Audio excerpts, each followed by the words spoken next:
He's a fan favorite. Jim Rickards is back this year for our Outlook 2015. He's also the best-selling author of Currency Wars and the Death of Money. Jim Rickards, always good to be reunited with you. Thank you, Danielle. It's great to be with you. And how fitting to have the author of Currency Wars, because as we end the year, Jim, could we be on the brink of a currency war? It seems that way. Yeah, we're absolutely in a currency war. And you're right, it's making quite a few headlines these days. But what I explain to people is that this is not a new currency war. This is the same currency war that started in 2010.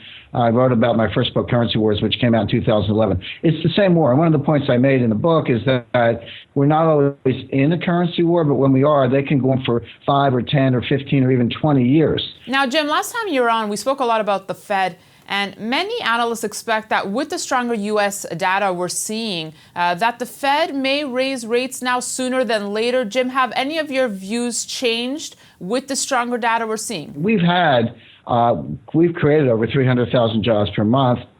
A couple of years ago, we had 4% GDP. A couple of years ago, at the end of 2011, early 2012.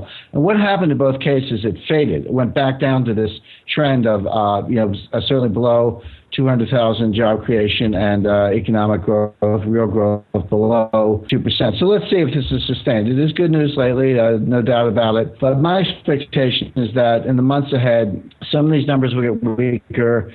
Some of the numbers will be revised downward. We'll see that we haven't really broken out of this low growth trend. It's not a no growth or negative growth trend. The economy's not collapsing. It's just not growing up to potential. And as long as that's true, as long as deflation is on the horizon, which it is, particularly with oil prices, and we can talk more about that, the Fed's not going to raise rates. Jim, you were also not ruling out the possibility of a QE4. Do you think we'll see some sort of stimulus introduced in the U.S. in 2015?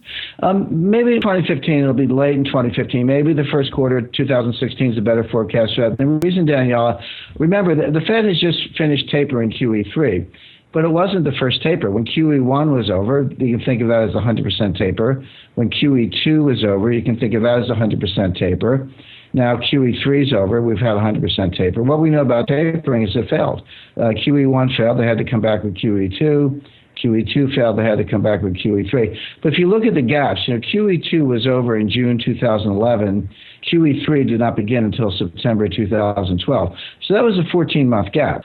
If growth goes as I expect, and if we see this continued depressed growth, I would expect you might see QE4 in, say, early 2016. Now, Jim, just getting back to currency wars, do you think that in 2015 we'll see the euro and the yen depreciate in value and the U.S. dollar continue its dominance? Well, it's a little bit of a mixed bag. Whenever you talk about currencies, you always have to say compared to what.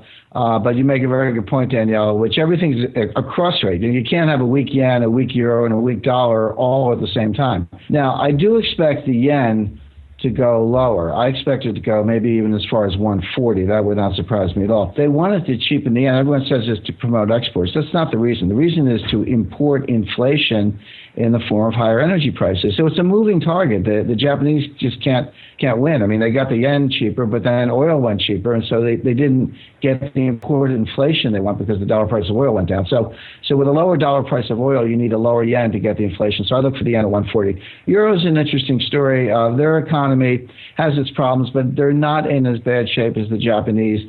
And I think the real story is that the U.S. economy, as I said earlier, is not as strong as the Fed believes, not as strong as most market participants believe. I see a lot of weakness.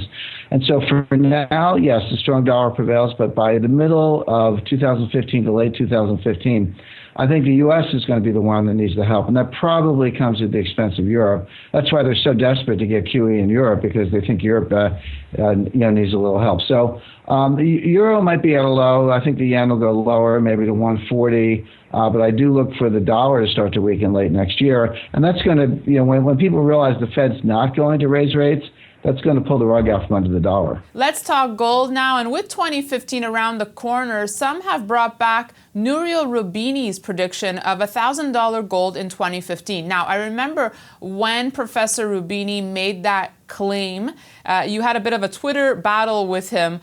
Do you think that this forecast could come true? Well, look, you could see $1,000 gold on the way to $5,000 gold. The point is, my target, my intermediate to longer term target for gold is still in that $5,000 to $7,000 range. That has to do with the loss of confidence in paper money and the possibility that you would somehow have to use gold in some way, either a strict gold standard or some gold reference, in order to restore confidence in paper money. To do that in a non-deflationary way, to do it in a way that does not repeat the mistakes of the 1920s and the 1930s, you'd have to get to that $5,000 to $7,000 level. And I talked to Jim Rickards recently. I know he's been on your show, and he makes the point, nothing has gone to its full height without a 50% retracement along the way. The top for gold was 1900, so a 50% retracement would put it at 950.